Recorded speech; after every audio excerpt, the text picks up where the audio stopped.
This channel does not promote any violent, harmful, or illegal activities. All content provided by this channel is meant for an educational purpose only. জঙ্গি অনুপ্রবেশ আবহে এবার দিলীপ ঘোষের বিস্ফোরক দাবি ঘিরে বিতর্ক। পশ্চিমবঙ্গের অবস্থা কাশ্মীরের থেকেও খারাপ তোপ দিলীপের। শুভেন্দু অধিকারীর পর এবার দিলীপ ঘোষের নিশানায় রাজ্যের আইন শৃঙ্খলা পরিস্থিতি। বিশ্বের সমস্ত মুসলিম মৌলবাদী আতঙ্কবাদী সংগঠন হয় নিজেদের নামে এখানে মলিকুল খুলেছে, নাহলে এর একটা আলাদা বাংলার নাম দিয়ে আলাদা তাদের ব্রাঞ্চ খুলে এখানে রিক্রুটমেন্টও করছে, ট্রেনিংও করছে এবং নাশকতাও করছে, এবং এইখান থেকে সারা ভারতবর্ষে এটা ছড়িয়ে যাচ্ছে। সেজন্য আজকে পশ্চিমবঙ্গটা কাশ্মীরের মতো অবস্থা, কাশ্মীরের চেয়ে খারাপ অবস্থা। কাশ্মীর তো শুধরে গেছে, পশ্চিমবঙ্গ কী করে শুধরাবে, এই প্রশ্নের সামনে আজকে আমরা দাঁড়িয়ে আছি। দিলীপ ঘোষের বক্তব্য আপনারা শুনলেন। এর পাল্টা বিরোধীরা অর্থাৎ কংগ্রেস বা অন্যান্য দল কি বলছে আপনাদের শোনাবো।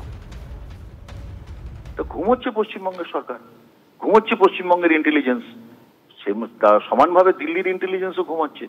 তাদের যৌথ ইন্টেলিজেন্স হচ্ছে কিনা আমরা জানি না। এই পশ্চিমবঙ্গে এত জঙ্গিরা এখানে নিরাপদ আশ্রয় থাকে, তাদের কাগজপত্র তৈরি করে দেওয়া হয়। কেন্দ্রীয় নেতারা যেসব কথাবার্তা বলছে মাথা খারাপের প্রকাশ লক্ষ্য পাওয়া যাচ্ছে।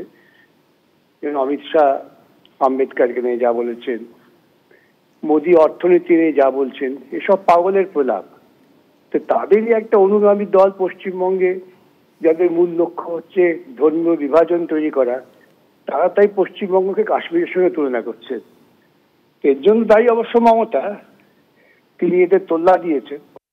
স্বামীর বাড়িতে স্ত্রীর বাপের বাড়ির সদস্যরা আসতে পারেন, থাকতেও পারেন, কিন্তু স্বামীর ইচ্ছার বিরুদ্ধে তাঁর বাড়িতে স্ত্রীর বাপের বাড়ির লোকজন এবং বন্ধু বান্ধব যদি দীর্ঘদিন থাকে, সেটা বৈবাহিক নিষ্ঠুরতার সমান। নজিরবিহীন পর্যবেক্ষণ কলকাতা হাইকোর্টের। আরো বিস্তারিত জানবো, আমাদের সঙ্গে টেলিফোনে রয়েছেন আমাদের প্রতিনিধি শ্রাবন্তী।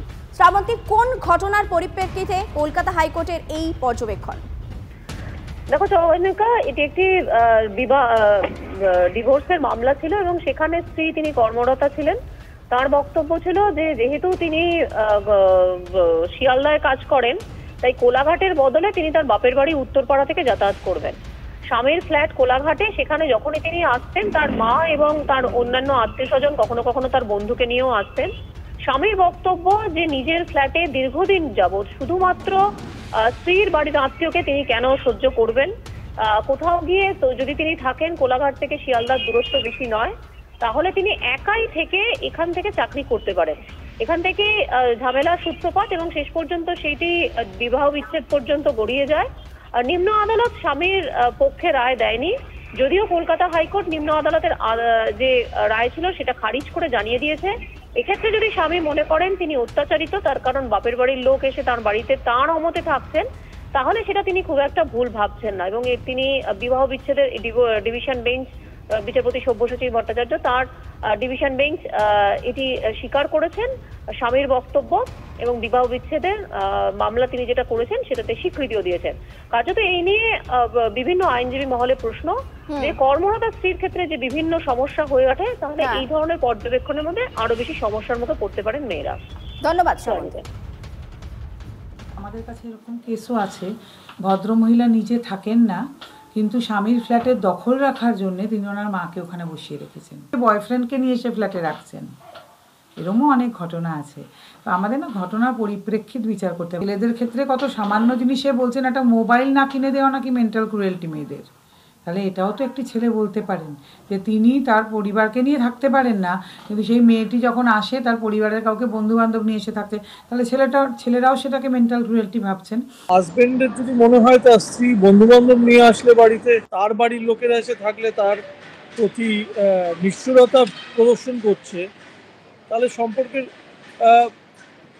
মানে বিবাহ সম্পর্কিত বিষয়টাই তো একটা প্রশ্নের মুখে দাঁড়াচ্ছে। আদালত তো সবসময় ইকুয়ালিটি, জাস্টিস কে তুলে ধরার চেষ্টা করে।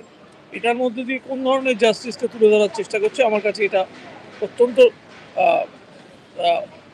বিভ্রান্তিকর।